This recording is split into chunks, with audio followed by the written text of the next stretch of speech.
Kia ora e te iwi and welcome to The Chew, The Chew. where we chew the fat off random kaupapa. Anea hau ko taika māua ko kori. Kia ora. Coming at you from Ngāi Tahu country down in Te Waipounamu. And today we get to catch up with Tama Raihania, another tāhuna local who has links to Ngāti Porou, Ngāti Pōnohi, and Te Whānau Apanui. Kia ora, Tama. So Tama was a graduate with excellence at Tōmairangi Māori Visual Arts under the tutelage of Sandy Edsett.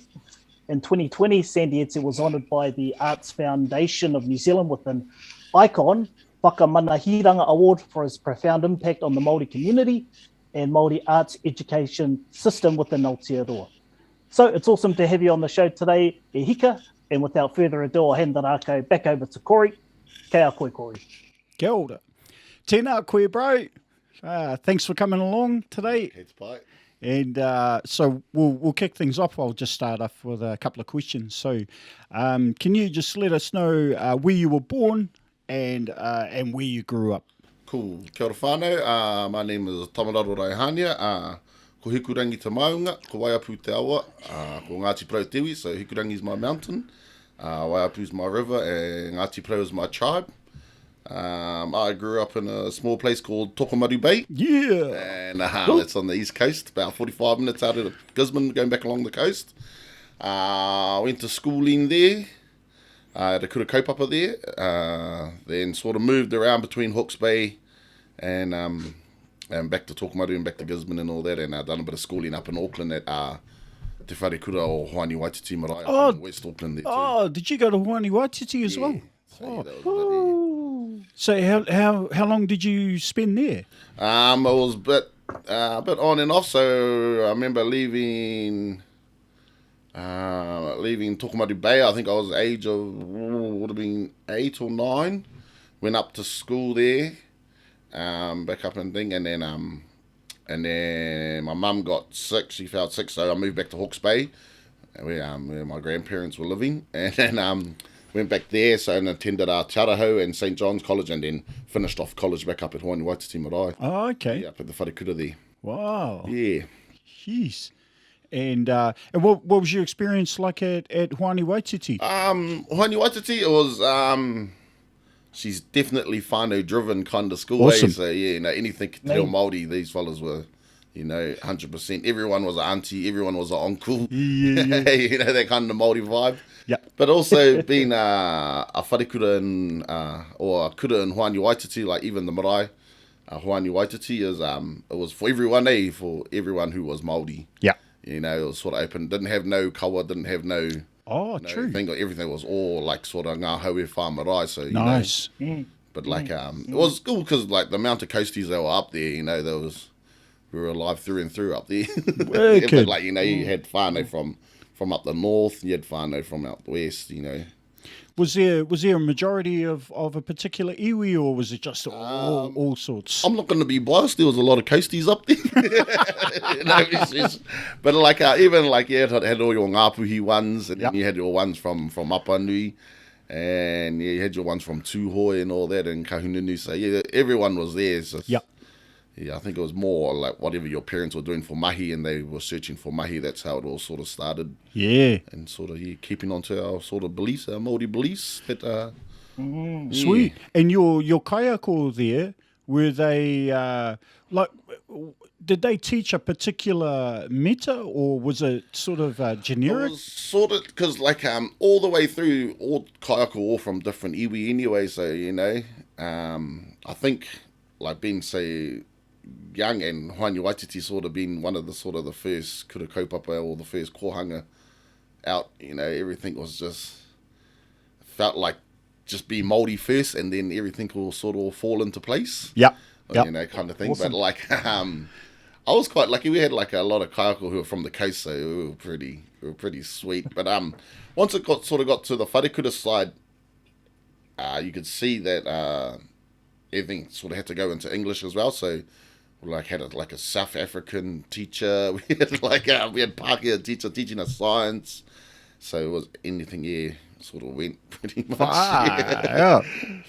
And so for your holidays, did you still go back to the Hawke's Bay in the East Coast a lot? So like I was when I was up there, it was definitely go back home, like place Tokomaru Bay.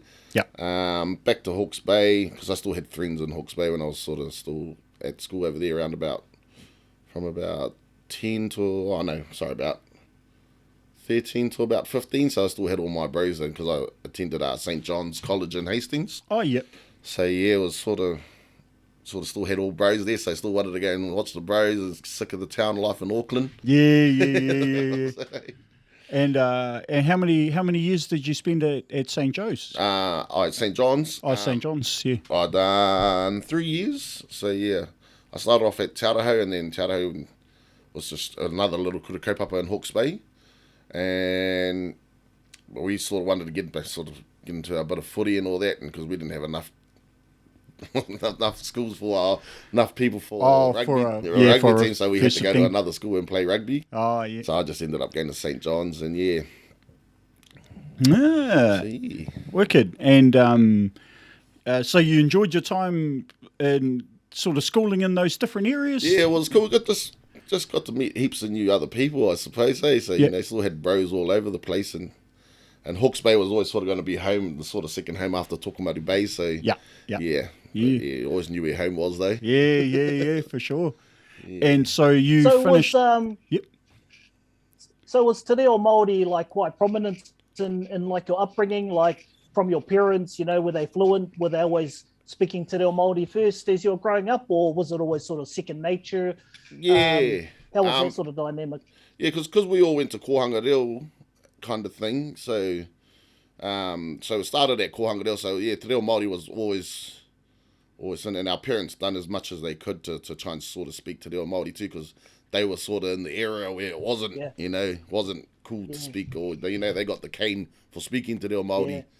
So yeah, it was quite a bit not funny, but like my dad and them used to say, they'd get the cane for speaking Te Reo Māori at school, and then come home and get beaten from their parents for speaking Pākehā at home. So it was a bit of a mix. So yeah, sort of feel sorry for them, but yeah, it was a bit of a mix-up kind of thing. But definitely Te Reo Māori sort of brought us all the way through, and then just going to attending kura kaupapa after that, and then Hoani Waititi, and then it was a bit of a culture shock going to St. John's, and like what would you say? I didn't learn much English, so I was always in that class. It was, It was sort of it was just in the back and only going to class to do art. Pretty much. We're going to school just to do art. Yeah. Oh, so did that kind of naturally that helped you to move into the toy area as well? Yeah, that's sort of being a Moko artist now. So yeah, that was I'll just like. There was like little things like must be just been not so mouldy, but like even like reading signs, like we would be in I think it was one place my dad, he still remembers it now. We were in Ohiwa, just outside of Whakatipu there, and I was reading on the board, and it said where ara here, and then my dad was going, what? And I go, look, it says where ara here, and he was going, oh bro, it's we are here. So like little things like that, or like pronouncing names, and like I used to go around thinking the sign in Flexmere was called Irongate, but it wasn't. It was called Iron Gate. So like just like that's how bad I was in English. So I was always in that other class. Oh. Yeah. Oh, crack up. Well, yeah, I mean, I can understand that, eh? If that's the way that you read those words and combinations of letters, then of course, like me and the bro were kind of, certainly me. I'm a bit older, eh? So I'm envious of your upbringing, because I'm not going to say we didn't have it back in our day. It was just more like it wasn't cool, And my mum in particular was all about, oh boy, you need to go into the Pākehā world. That's how you get all the jobs and stuff. And I wished I hadn't listened to that, because there's, there was a lot of Māori opportunities come through later. That's it, eh? Yeah, but I missed it all, because I didn't have the reo, didn't really, I had basic tikanga, but not much. So awesome story, bro, hearing about that, and especially hearing about Hoani Waititi and your time there, I think it's amazing what the Ngā Hou e Whā Marae are doing around the country, trying to find a place for Māori, even if you're not from that area. Yeah. So, and so after Hoani Waititi, what did you do after that? So after Hoani Waititi, because they were sort of like, because everything was all into Reo Māori, so everything was back easy for me. So 2003, I think it was, I went back to Hoani Waititi. Done, it was sixth form, so what's that, year 12, I think it was. 12, year 12. Yeah. And I was quite lucky there too, because I just got to do art when I wanted to. Wicked. Yeah, so after that, I went back down to Hawke's Bay, and I jumped on a course called Toi Mairangi. Oh, yeah. So it's a Māori visual arts course. So That was in Hawke's Bay? That was in Hawke's Bay, so that was under Sandy. And, Yeah. So I jumped in there for a year, and like I was just doing all mahi toi, so contemporary Māori art through and through. I jumped in there for a year, and like it was cool, but he could see everything I was doing was sort of leaning towards sort of like Moko, so all my paintings were all trying to be real fine line and all that kind of stuff, and like real straight edges. Oh. And then he just goes, "Oh, you might as well go to Toi Haukura, you know you really want to." And I was, "Oh yeah, but the only reason I only went to Toi Mairangi is my sister wanted me to learn how to use colours." So Sandy Yates said he's like the man with colours, you can put anything, and he'll be straight up with you, go, "Nah, that's ugly." "Nah, that's shit." Like pretty much, He'll be like, "Don't do that." You're like, "Oh shit." Okay.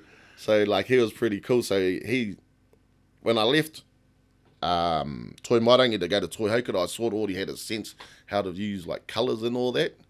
And then as soon as I got to Toi Haukura, that's in Gisborne. We sort of went under the tutelage of Derek Lardeli. Oh, yeah. So, but when I got there, Derek was there for 1 year, and I was like, "Fuck, I'm gonna pick this fella's brain like all the time as much as I could." And he took like not so much a sabbatical, but he went over to, I think it was Italy or Turkey or somewhere. He went over there because he's went to go find his roots over there. Yeah, that's where he's from. Right. Yeah. So he went over there for like a year. So we had him like missing for like a year and a bit. So I was just really, really lucky that this fellow I was living with, Henare Brook, and he was one of the main Moko artists. Henare. Yeah. So he's one of the main Moko artists around these days. So I was lucky, sort of ended up befriending the bro, and then so I ended up living with him, and then and then so I was really lucky. So sort of my what would you say, my Moko sort of life sort of was sort of already pathed for me, because the bros, they already broke the old road for us, and we just had to follow behind them. So so that's how that sort of all started again. And so what was the differences between the things you learnt from Derek and the stuff that you learnt from Henare? Like from Derek, like everything's like, you could draw a line or something, draw a koru, and that fellow will be able to whakapapa it back to back to Tāne kind of thing. So the kōrero was just, and it's being an artist, you always like, or moko artist, you always try and, when you do a mahi, you got to give it some like a reasoning or why you're doing it, or a kōrero why you're doing it. So that's why, like, with Derek too, like, more te and all that, all those chants, all those lullabies that we sort of sing these days, all in kapahaka. That's why they sort of always help, because they always had a story behind it. Yeah. So that's the only main thing I used to like Derek, and he would break it all down for you and go, "Oh, this bit means this bit, this kōrero means this bit." And then it sort of opens up your eyes, and you think, "Fuck, our tupunas were mean back in the days." I'll say. What happened to us now? We're slowly getting it back, Yeah. But, like stuff like that, where Henare, he's just one of the bros, so, everything was like, never mind that, bro, just do this, do that. But still having the kōrero as well, so, that was one of the main things. And so how long did you spend at the Gizzy one? Toi Haukura. Yeah. It was only supposed to be 4 years, and I think I ended up doing 6 because, like, I didn't know what to do after I got my diploma. So I went, oh, all good to stay on another year. And they went, yes, it is. And then I went back, and then another year happened. I went, oh, 1 more year? Yeah, sweet. So I think I've done like 6 years all up at Toi Haukura, and they were like, you know, I was doing Moko, and, you know, everything was all sort of falling into place, and like, you know, everyone was leaving Toi Haukura and not being an artist, and then like had bros going back into the fields, had bros picking up the handpiece again. Oh, really? You know, wasn't sort of, I was like, oh, I don't want to do that. You know, had bros going to work in like Ovation and all that, all the meatworks and all of that, and you're like, oh, bro, we just done all these years. Yeah. And then you want to go and cut meat again. But, you know, like, that's the thing, because like sometimes, you know, and you used to get heaps of fun. They go, oh man, why do you want to go and study art? That's not going to put Kai on the table, kind of thing. Eh? Yeah. So No, that was normal. Yeah. That was a normal perception, back then. Yeah. But yeah, not knowing that, you know, there's a whole different sort of what would you call it, like an art circle life kind of thing. Yeah. So yeah, that's why heaps of parents, like, they used to come in, and like some of our bros, like, their parents used to come in and go, bro, you've been on this painting for 3 months. Like, you know, yeah, like, I used to feel sorry for the bros, because some of them used to end up leaving after like 2 months, because, you know, their parents would be like, oh, you know, that's not going to put Kyle, you got a baby now, you know, how's a course related going to get you all his Kyle and all that. Yes. So during your time at Te Haukura, what was it? Yeah. Toi Haukura. So you actually had to do moko? So you had to actually tattoo people? Yeah. And so is it easy to do that first one? Because it's just like, you know, it's permanent, eh? It's like, I don't want to fuck this up, you know? Well, it's because it was quite funny, because we had when Derek left, fella Patrick Takoko took over the moko classes, and my bro Henry, he was still around, but he was chasing tail down in Palmerston, so he was hardly ever home. So I was like, this fella, man. And I was like, fuck, coming all the way to learn off you, and you were just chasing tail all the way down there. So I ended up learning off this fella, Patrick Takoko, ended up being a moko class. And I always remember him saying, like karakia wise, you know, like moko was, you know, it was sort of like 70% karakia and all that. It would have been, you know, another 20% hygiene, and it'll be 10% application. So, you know, wow. So everything sort of all needs to, we're like, oh, no, bro, I don't want to have a mean karakia and an ugly moko or something. So, you know, so like that. But like when you started clicking, you're like, oh, shit, you know, it's sort of like once your karakia is right and you're sweet and you make your client sweet, you know, everything sort of just starts going. Yeah. But like, I was just lucky, one of my bros who I was playing league with, this fella, A.B. Grant, he come down, he goes, oh, bro, you know, I got a spare shoulder if you want one. And I went, oh. And I was going, oh, bro, you might make it big time, bro, and then you have like an ugly moko on you. I don't want that happening. But yeah, he was like, no, all good, bro. So yeah, ended up doing this moko, and that was a bit of a buzz, eh? It was like, sort of, you know, doing the line, but looking at the tutor, and he's like, hey, look at me, look at you. And I'm like, oh. So, you know. And I think I was like because your tutor's there, and after we finished all our moko, went on pretty all good. And then he goes, geez, bro, I mean, what's that? And he goes, I think you're the most person who's ever asked your client if they're all good. And so I was after every line, I was like, nah, you all good? Yeah. Nah, what about now? Yeah. I was just going on and on and on. He's like, you don't have to ask them every 10 seconds, bro, after every line. I was like, oh, bro. Oh, sweet. Yeah, because, I mean, when I think about, you know, the actual application of it, me personally, I knew I'd be useless at it, because the amount of times I used to fucking rub stuff out every time I drew a picture, draw, oh, fuck, no, that's not right. And then you draw, oh, no, that's not right. So I'd just make a mess, bro. So I can't imagine how hard it must be. You got to get almost like perfect the first time. Yeah. You know? Did you ever struggle with that, or was it just it was easy for you by then? For like on painting, yeah, it was sort of lucky. So like I lucky my old man, he was a bone cover, so he attended the Māori Arts and Crafts School in Rotorua there. Oh, okay. There. Yep. And then my brother, we all thought he was going to be the artist, so, you know, he was always drawing and all that. And then he had went to the Navy, and I went, oh, sure, I must be going to be the artist. So I took it on. But so, like, I'm always lucky, like, I had my old man in them and my brother in them. So, you know, sort of drawing fell into the whānau kind of thing. Yeah. And then, so, like, you know, my older brother would chuck some rubbish and, like, drew a drawing and chuck it in the rubbish, and I'll go and pick it up, hang it on my wall and look at it for a while and kind of stuff like that.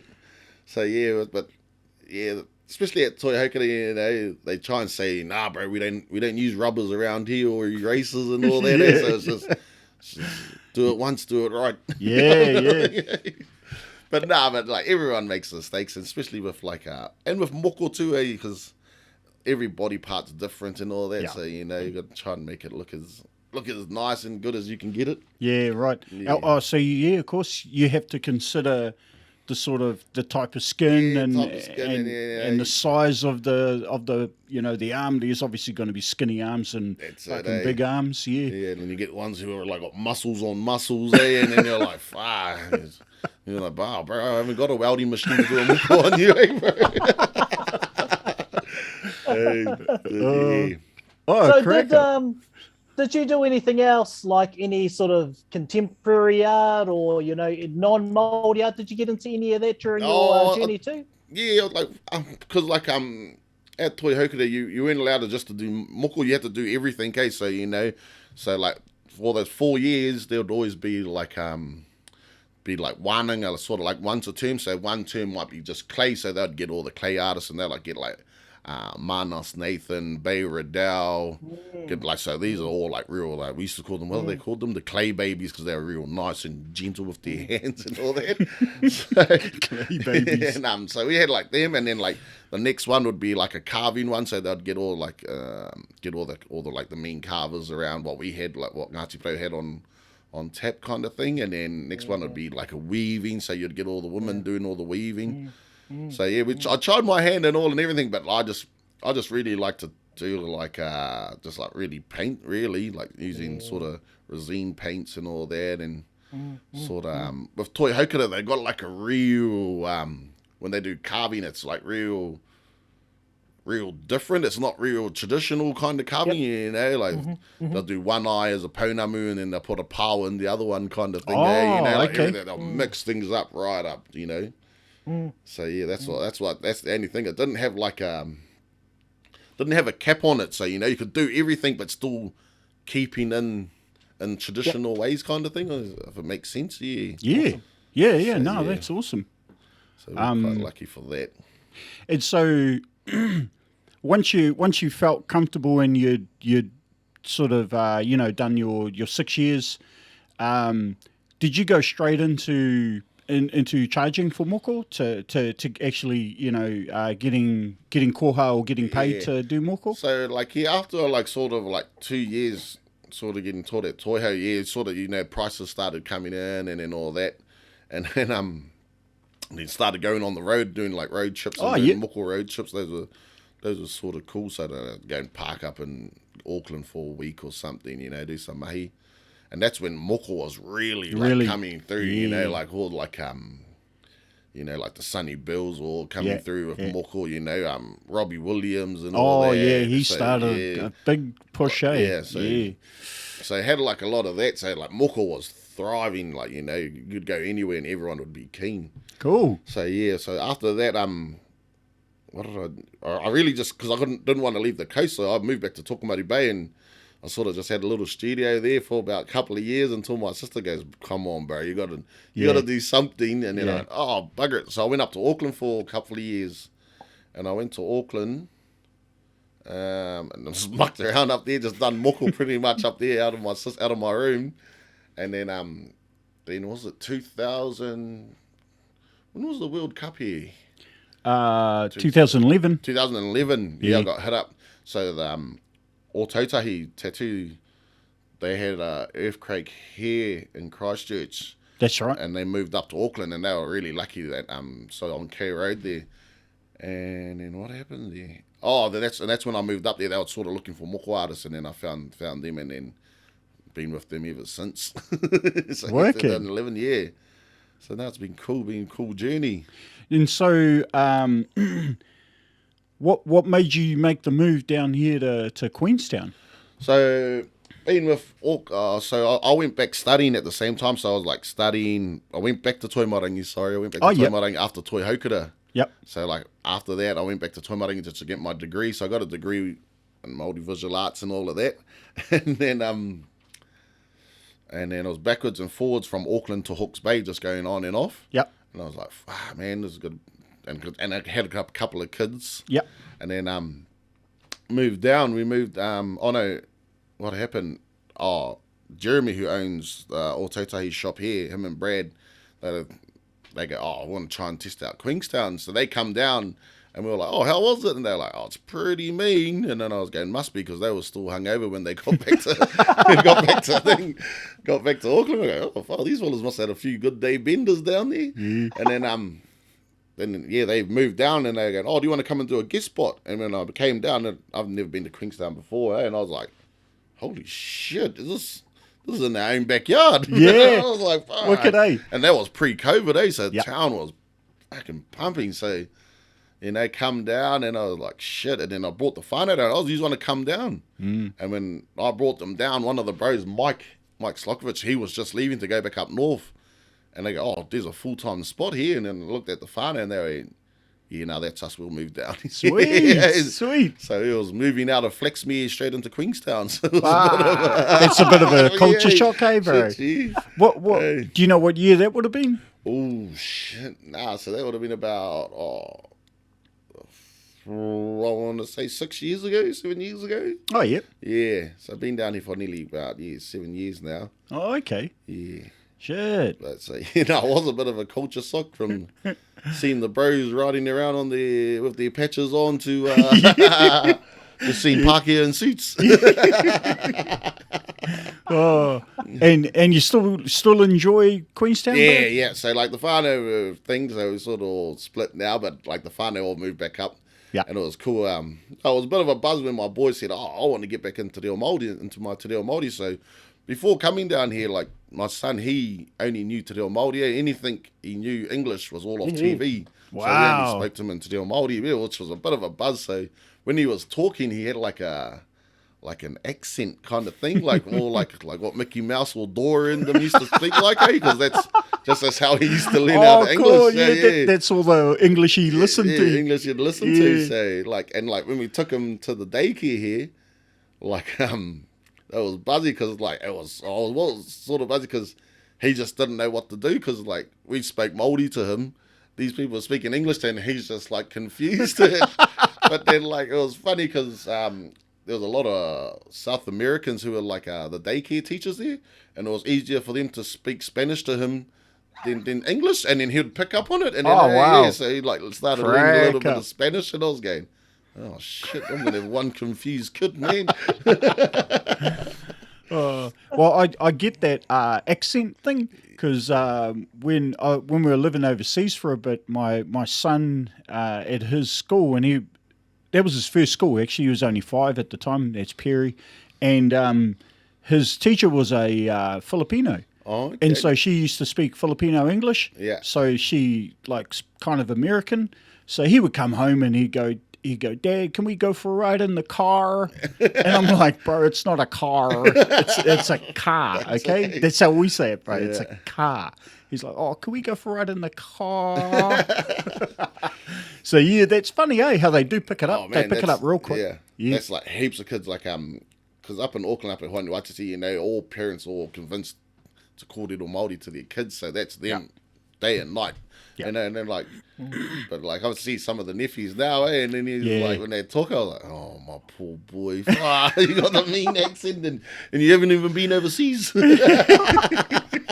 He is sounding Spanish from New Zealand. Yeah. But that's just like how we got like they sort of adopted that kind of thing, just speaking to Reo Māori. But when we come down, it was just fucking wretched to say, but we just sort of lost it and just started speaking English to them all the time. Yeah, totally understand, and bro. Then, like, far now, like my boy, he's gone back to Kurakaupapa now, and I'm up in Tuatahi, Yep. And yeah, it's taken him a while to get used to it. Like, he's forgotten everything. And I'm like, fuck, ratchet. Yeah, right. So, yeah. Damn. Yeah. So you, when you first came down, so were you working for Tuatahi Tattoo? Yeah. So I worked for Tuatahi, and that was so, like, pre-COVID, everything was, town was, like, didn't have everyone was saying it was going to be March, April, sort of the slow time of the year, but didn't feel like it in the shop. Everyone just kept on coming in, and because with Tuatahi, it's even up in Auckland, it's really like what's it called, sort of aiming for like overseas people. So yeah, right. Out of a whole year, I could count like 10 Māoris a year would come to the shop.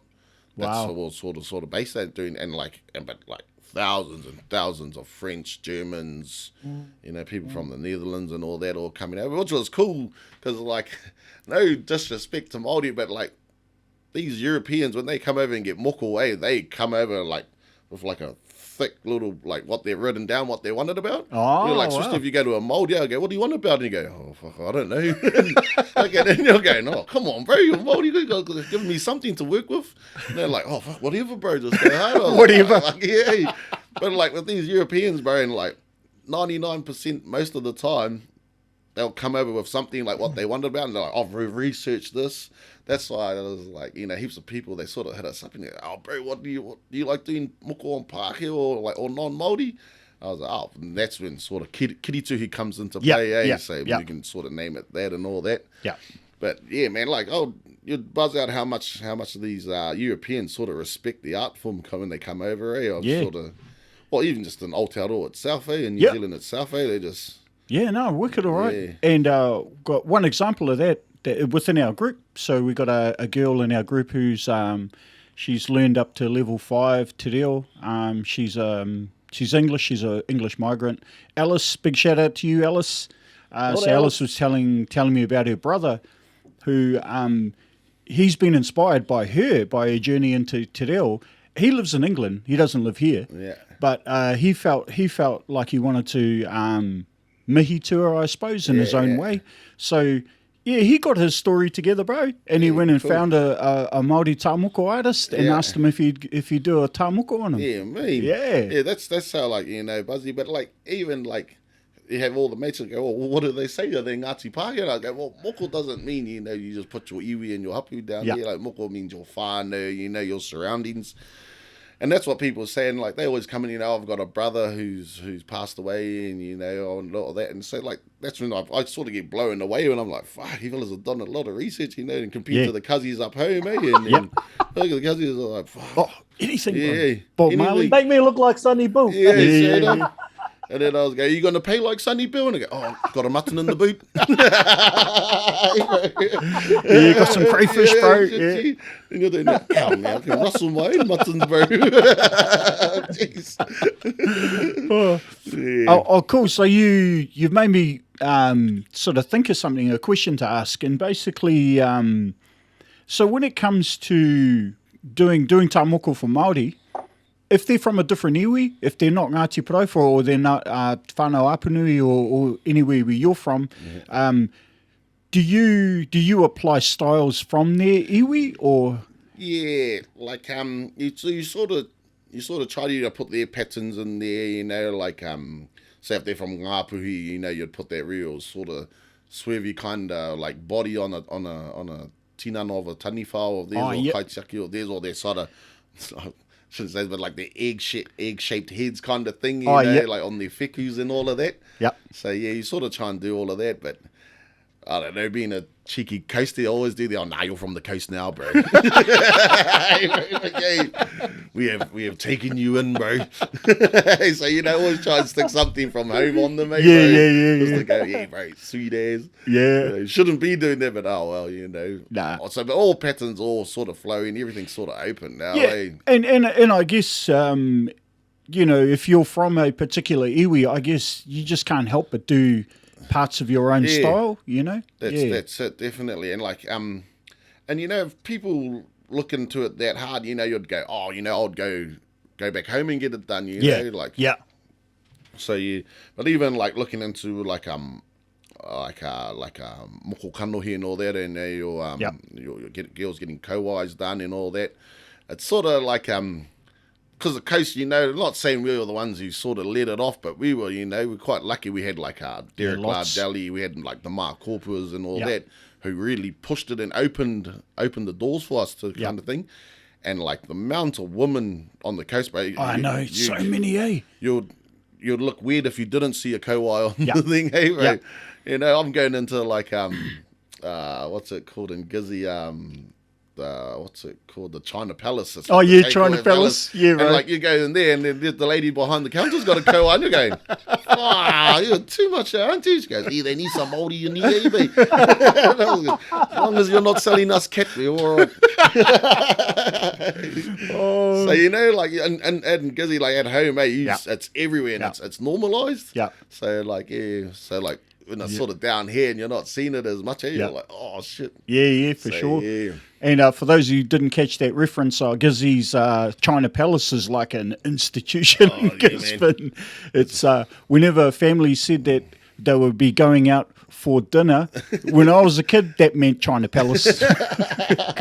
Because there was no other restaurant that anyone knew about. But like to see it so like normalised, for us, man, it was like, it's mean. Like when they go home, it's just, and like pushing boundaries, like homes pushing boundaries, like they're sort of bringing it back. So like my great grandmother, she was 12 years old when she got her kowai done. Oh, wow. She jumped off the bus and she got it done in the bus stop up in Tokomari Bay. Oh, wow. Yeah, so that's like, stuff like that, Yeah, So, because you hear a lot of misinformation that only old women and old men get it, but that's I've heard that narrative starting to change now, and the truth's starting to come through. So now I've heard like I think it was like a 16-year-old got it done. She got her kowai done, but even like our cousins over in Tuhoia, they've been pushing the boundaries for ages, and like they've been doing that for years. Yeah, but like it's just coming back now, kind of thing. Yep. So we're sort of getting that backward now. But like you look at it these days, you see like the Sister Oreni on the news and all that. That's right. Yeah, so she went to wharekura with us. I mean, and that just looks normal now. It doesn't look shocking at all. Yeah. Well, it does for Māori anyway. Yeah. We're so used to it, eh? That's it, eh? Yeah. So, Did you have a question, bro? I so winding it back a little bit. When you first come to Queenstown, obviously being surrounded by our Māori, being surrounded by our people, by our culture, you get down to Queenstown and there's very, very few of us down here. Yeah. How did you sort of find that, and how did you sort of connect with some of the other Māori here? Because it took me like 3 years to find anyone. Yeah. And it was just going to league training that I actually found. Bro, how did you find that? Exactly the same as you, bro. It was like, because all Tuatahi is cross road from Red Rock. So, had to go to Red Rock and found a couple in there. Oh, true. And then found a Māori couple. Oh, he wasn't. I thought he was Māori, but he was Tongan or Big Nooks. But that was my case. Like, and then because the whānau was still up north at the time, so like I was down here for about a month by myself at the start. And, so, just like you, bro, I went to rugby training. Met the bros like Raf and them and Kappa and all his brothers. So that's how I met all the rest of the Māoris, eh? The whole other 12 of us, I suppose. But that was it. That was it. Like going to be honest, right? Going to town and looking at some bouncers on the doors and all that. You see like Eugene and all of that. Like oh, gee. Yeah. Those you fellas all like Kiwis coming out at night time.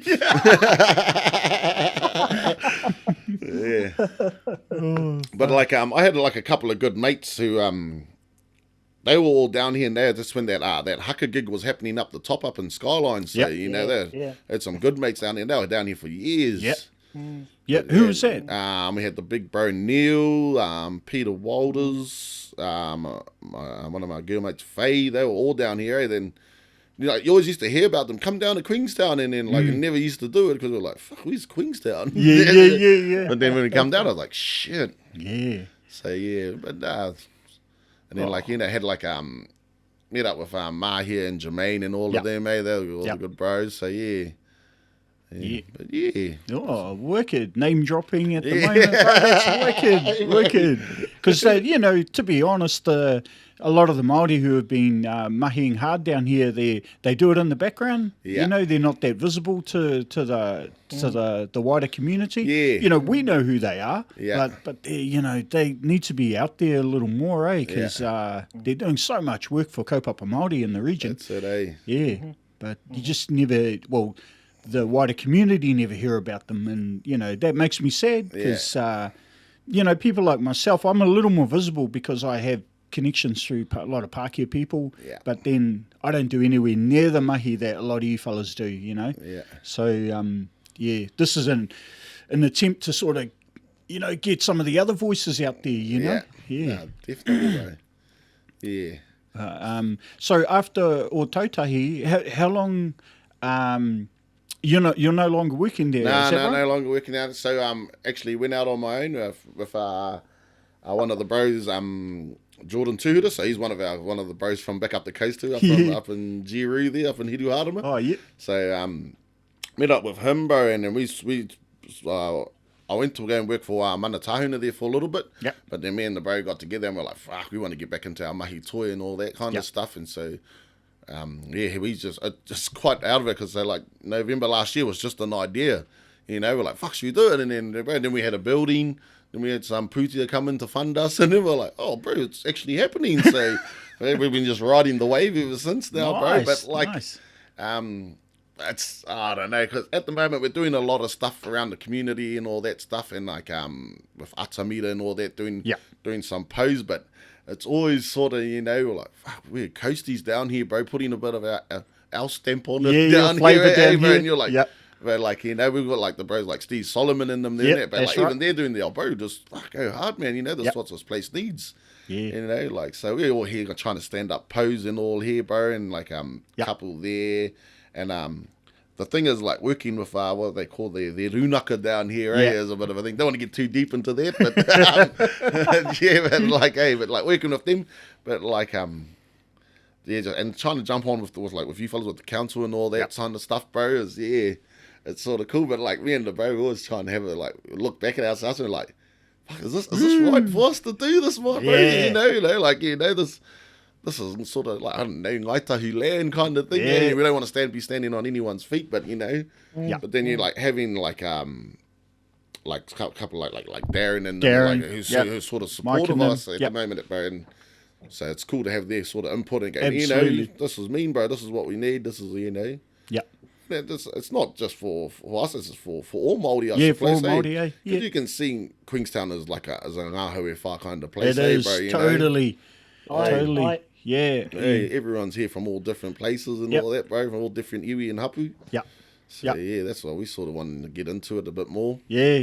Well, me, I've always sort of been, pretty hearty to my Ngāti Parautanga, but that's sort of something that you kind of brought up with and made to think that you have to do. And there's nothing wrong with that, but it's not until you're out of that situation and you're meeting with other people. Like me and the bro are real close at the moment, because I just like bouncing ideas off how he was brought up on Te Taihaoru, over there, Ngā Rauru on that side. So we have awesome kōrero. I love listening to his meta, so he can train my ear to pick up different different meta. I was hearing that. I was like, mean. Cool. So it's awesome, man. It's opened up my Māori world, being down here. That's it, and then taught my Māori from a Dutch fella, so it's just like there's all sorts that go on down here. That's like, man, that's so different. So But and look, in some way, I look at it. That's just how lucky we are, I suppose, bro. I think so. And for you and Jordan, by the sounds of it, it's gone so easy. It's in a way, for me, that's kind of like a trigger to tell you that it must be right. If it's coming that easy for you. That's it. I feel sorry for my bro, because I'm more hands-on kind of painting stuff, and then like the world's sort of going digital. So like that's the bro. I'm like, bro, I'm trying I can't even use Illustrator yet, like stuff to turn my pictures into PDFs. I was like, how do you do it again? And he's like, I'll do it, bro. So I'm like, oh, sorry, bro. And like heaps of mahi, like web pages all coming in, and they all want to have that Māori twist on them. And he was say, yeah, that's how like we like you two, bro. We can sort of bounce off each other, Yeah. and like I can do like that outline sketch of it, and he can turn it into something else. Yeah. So which is lucky, but yeah, bro, it's sort of we sort of buzzed out how quick everything's sort of moving. Cool. Yeah. And so what's the name of the company? So we name our Tuatahi Creatives. Tuatahi but, Creatives. So like being from home, bro, Tuatahi means first, and we're first to see the sun on the Yeah, coast. that's so right. That's why we took it, bro. Awesome. And so yeah. Awesome. So we're like, oh no, just like the Rastafarians, we're still waiting for Jesus to come out of the manga. Yeah. Oh, crack up. So yeah. And so do you focus 100% on Moko, or do you kind of do anything else? No, we're sort of all open. So Okay. we're doing like designs for people. Yep. Web pages for people. Moko's there, paintings there, but just like what would you call it? Like a creative hub at the moment, Yeah, bro. nice one. Anything goes. iPads all there, bro. So Awesome. So you do all the digital art as well? Yeah. Yeah, for ooh. So, yeah. We might have a need, bro. Let us know, bro. Let us know. Yeah, that's right. Yeah, I'll bring a mutton, bro. We'll be all good. Definitely. So we're sort of opened up to everything, bro, at the moment. Yeah, cool. We're sort of like not trying to put us just in one direction. Yeah. We want to sort of go everywhere, bro, while Yep. we can. And so just the two of you doing the artwork, the actual art? So like, we still got a couple of the bros. We got Rena Takardina, bro. He's still at Otautahi Otautahi, Tattoos. yep. So he comes over a lot, bro, and we've been doing a bit of mahi with him. We got Jay. Oh, yeah, Jay. From here. Well, he's Yep. from the Hawaii, bro. So yeah. Yep. Right. But like just working with those fellas too, bro. So Yep. yeah. No, we've been pretty bloody lucky, bro, to be honest. Awesome. Yeah. Gee. Any other questions from you, Hika? No, not off the top of my head. Not that not R18 version anyway. Maybe after a few inus, we could ask some of those serious questions. But Colt. Cool. Well then, ka nui te mihi ki a koe i te toha o tō kōrero o tō wheako, i runga i te mana o te mahi tā moko, bro. So, cool. yeah, kia ora. No, tēnā kōrua. So like we always do with all our interviewees, we've got a few quick fire questions that we fire out to all of them. And the first one kicking off, one piece of advice you could give to your 21-year-old self. One piece of advice. Maybe finish that degree off sooner rather than going back and doing it. Yeah, Or... that would have been it. But no, mine would be, to be honest, bro, it was like, I would have chucked about $10 away from every moko I would have done, bro. Bro, I would have been a bloody millionaire instead of just spending it at the pub. That's a good tip. That's a good tip, man. Good tip, whānau. Just saving. School didn't teach me how to save. It didn't teach me how to spend. So take the puti instead of the mutton and the crate of Hey, beef. that's it, bro. Yeah. Next one is, what was your favourite age and why? My favourite age, would have been about 15, 16, had no worries. Yeah, life was easy. Yeah, life was easy, no tax. no tax, petrol was cheaper. Don't get us started on the petrol, man. Petrol was cheaper, bro. No, it was just no worries. And then, bro, sort of like hung up the old, around that time, sort of hung up the old rugby boots and really took kapa haka into consideration, bro. So he was a bit of a little haka freak back then. Oh, really? They didn't even touch on that. Being at Hoani Waititi, so yeah. Oh, well, we'll make that a part 2 for later, bro. Yeah. Cool. Yeah, well, you look at all the matatini kapa that have come out of those areas, like the whānau up and oh man, I think it was 2011 maybe or 2015 when they won it. Too much. And Ngā Tūmanako as well, Ngā Tūmanako. Yeah, the whānau, yeah. Yeah. They're from Ngā Hou e whā, eh? Yeah, they're things. So that's the older sister and the older brother in them. They're all in there, yeah. Wicked. Yeah. Too much. Yeah. Next one, we have one quote, mantra, whakatauki, or saying you try and live by. One, I heard this when I was from this one of our good bros when we were playing for the coast, and it was but we were playing down in where was it? We were playing Bulla, and we were flying back to Gizzy, and you know, always on like being a coasting, you know, Sunday sessions are quite big, and we were flying back, and then one of my mates, Rai Parata, looks over to me and he goes, "Bro, there's two type of people in this world. People who are Ngāti Porou and people who want to be Ngāti Porou. Which one are you?" I was like, oh, yeah, no, he wants to be us or he is us. Oh, that's such a Ngāti Porou saying that one. with respect. With respect. Next one, 3 people you could invite for dinner. 3 people I can invite for dinner. Oh, this will probably be a weird one. It'll definitely have to be Bob. Bob would be one, and then I was sort of getting back into my ringa faith. Te Koti would have been another one. Oh, wicked. And I don't know, probably be like Kenny Rogers or something, eh? Yeah. Bit of an out of it mix. Yeah. Nah, he can sing all his ballads in the background, bro. Yeah. Wonder how Te Koti would feel with those other 2 sitting at the TV. Oh, if he hasn't eaten them yet, they'll be all right. They will be the dinner. Yeah, that's it. With a tune. And last but not least, what does the future hold for Tama? To be honest, the future, bro, was like me and the bro Jordan, we were starting this Tuatahi. We sort of just want to take it around the world, bro. To be honest, all our mahi toi. Nice. Yeah, we sort of, with this mahi toi, you know, we sort of like want to make Queenstown the hub, you know, like this is it for us.